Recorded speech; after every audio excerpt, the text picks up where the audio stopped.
আমিন আমাদের জানা দেয়, ও দুনিয়ার মানুষ, লা তাজুলু কদম ইবনি আদম ইয়াউমাল কিয়ামা মিন ইনদি রাব্বিহি হাত্তা ইউসআলা আন খামসিন।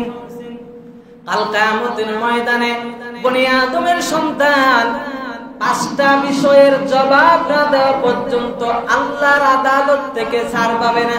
কয়টা বিষয়? পাঁচটা বিষয়ের জবাব না দেওয়া পর্যন্ত একটা পাও বনি আদম নড়াইতে পারবে না। এক নাম্বার, আন উমরিহি ফিমা আফনা। আল্লাহ তাআলা বলবেন, হে বনি আদম, আমি তোমাকে একটা লম্বা হায়াত দিয়েছিলাম, 70 বছরের হায়াত দিয়েছিলাম, 80 বছরের হায়াত দিয়েছিলাম। এই 80 বছরের জিন্দেগির কি করেছো আমি আল্লাহর কাছে হিসাব দাও। কয় বছরের?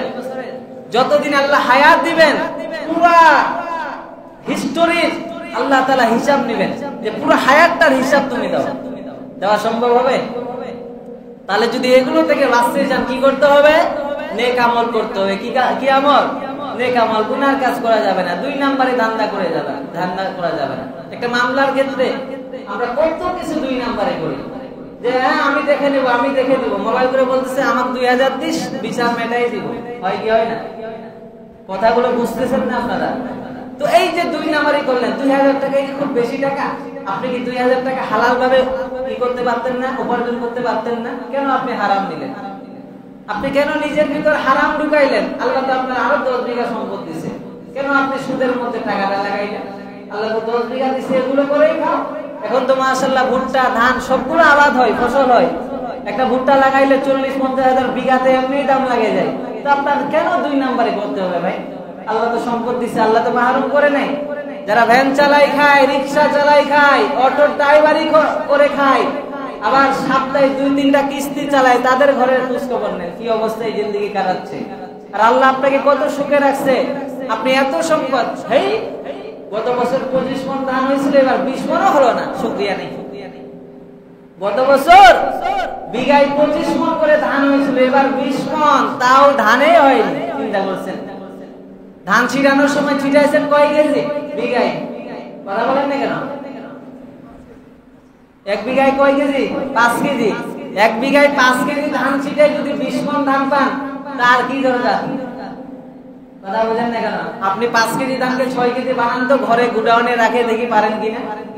5 কেজি ধানকে আপনার ঘরের গুডাউনে বা ফ্রিজে ঢুকায় রাখেন, সমস্যা নাই, যেন নষ্ট না হয়। এই 5 কেজিকে 1 বছর পরে 6 কেজি বানাই দিন, দেখি আপনি পারেন কিনা। তো যেই কুদরতের রব তোমার 5 কেজি ধানকে 20 মণ দিল, শুকরিয়া নাই কেন? সর্ব অবস্থায় শুকরান লিল্লাহ। কার শুকরিয়া আদায় করতে হবে? এবার রাসূলুল্লাহ বললেন, ওয়া আন শাবাবিহি ফিমা আবলা। 2 নাম্বার, বান্দা তোমার যৌবন কালটা কোন কাজে ব্যয় করেছো জবাব দাও। যৌবন কালের হিসাব দিতে হবে কি কাজে? আগে বললেন যে পুরা 70 বছরের হিসাব দাও, পরে শুধু যৌবন কালটা। মানে কি? আল্লাহ কিছু মাফ করে দিয়েছে, সুবহানাল্লাহ। আল্লাহ তো 14-15 বছর বালেগ হওয়া পর্যন্ত অতীতের গুনাহ মাফ। যেগুলো মাসুম ছিল, বুঝে নাই, নামাজও ফরজ ছিল না। একটা মানুষ বালেগ হওয়া পর্যন্ত কয় বছর লাগে? 13 বছর, 14 বছর, 15 বছর ধরলাম। আল্লাহ বললেন 15 বছরের গুনাহ মাফ। আবার বললেন শুক্রবারে নামাজ পড়তে আসবি, আবার আরেক শুক্রবারে আসবি, গুনাহ মাফ। আবার বললেন 1 বছর রমজানে নামাজ পড়বি, আরেক বছর রমজানে আসবি, রমজানের মধ্যবর্তী গুনাহ মাফ। এখন চিন্তা করলেন যে হুজুর অনেক সুযোগ করে দিলেন, তাহলে শুক্র আসবো, মধ্যখানে 7 দিনের গুনাহ কি হয়ে যাবে? মাফ হয়ে যাবে। এই চিন্তা চেতনা যদি কারো থাকে, বলেন তো পাবে? তার মানে কি হাদিসের অংশ যে শুক্রবার থেকে আগামী শুক্রবার আসা মানে কি? মধ্যবর্তী 5 ওয়াক্ত নামাজ আদায় করার পরে আবার শুক্রবারে যে বান্দা হাজিরা দিবে, এই 7 দিনের ভিতরে যদি কোনো গুনাহ হয়ে থাকে, আল্লাহ 7 দিনেরটাই মাফ করে দেবে। এখন যদি আপনি বলেন যে হুজুর এই শুক্র ওই শুক্র, এই ঈদ ও ঈদ, এই রমজান ওই রমজান, মাশাআল্লাহ আর কোনো দরকার নাই, বছরে মাত্র 6টা দিন দিব, এই 6 দিনে আমার তো গুনাহ মাফ হয়ে যাচ্ছে। বলেন হাদিসের ব্যাখ্যা আপনারা বুঝতে পারছেন আমি যেভাবে বুঝাইলাম? এজন্য আল্লাহ যৌবন কালের কি দিবেন? হিসাব নেবেন। যৌবন কালটা কোন কাজে ব্যয় করেছো। আরেকটা হলো ওয়া আন শাবাবিহি ফিমা আবলা ওয়া আন মালিহি মিন আইনা ইকতাসাবাহু। 3 নাম্বার প্রশ্ন থাকবে, তুমি তোমার সম্পদ কিভাবে উপার্জন করেছো? হালাল ভাবে করেছো নাকি হারাম ভাবে করেছো? আমি তো তোমার মাধ্যম দিয়েছিলাম, সম্পদ দিয়েছিলাম, তোমাদের জন্য ব্যবসা হারাম করেছি, হালাল করেছি, কৃষিকাজ তোমাদের জন্য হালাল করেছি। তোমরা কি এভাবে উপার্জন করেছিলে, নাকি তোমাদের টাকাটা সুদের মধ্যে লাগিয়ে একবারে ডাবল নিয়ে তুমি 2 বছরে বড়লোক হয়ে গিয়েছিলে? কোনটা? এখন যদি আপনি বলেন যে আল্লাহ আমি আমার টাকাটা ব্যবসা করে হালাল ভাবে অর্জন করেছি, তাহলে আল্লাহ মাফ করবেন। আর যদি আপনি বলেন যে আল্লাহ আমি এগুলো সুদের উপর লাগাইছিলাম, আল্লাহ বলবে জাহান্নামে যা, মাফ নেই। মাফ কি? সুদ তো আমি হারাম করেছি আগে। কথা বুঝাইতে পারলাম? আপনি মিথ্যা কথা বললে ওখানে পার পাবেন? হ্যাঁ, আপনার সাথে কে আছে? কিরামান কাতিবিন ইয়ালামুনা মা তাফালুন, যা কিছু করো লেখেন 2 জন ফেরেশতা, নাম কি? কিরামান আর কাতিবিন। 4 নাম্বার ওয়া ফিমা আনফাকাহু, তুমি তোমার সম্পদ কোথায় ব্যয় করেছো? যাত্রার প্যান্ডেলে ব্যয় করেছো, নাকি গান বাজনার অনুষ্ঠানে ব্যয় করেছো, নাকি নাচ গানের অনুষ্ঠানে ব্যয় করেছো, নাকি মাদ্রাসা মসজিদে ব্যয় করেছো, নাকি এতিম সন্তানদেরকে কিছু কিনে দিয়েছো? অনেক এতিম সন্তান আছে যাদের মা নাই বাবা নাই, অনেক এতিম সন্তান আছে কাপড় চোপড় কিনে দেওয়ার মতো খাবারের বিলটা পর্যন্ত দিতে পারে না। একজন এতিমের দায়িত্ব নিয়ে নেন, আল্লাহ পাক আপনার দায়িত্ব নিয়ে নেবেন। একজন এতিম মাত্র কয়টা ভাত খায়? 2 বেলা মিলে মনে হয় যে 1 পাওয়া চাউলও ভাত খাইতে পারবে না, 2 বেলা মিলে আরো কম।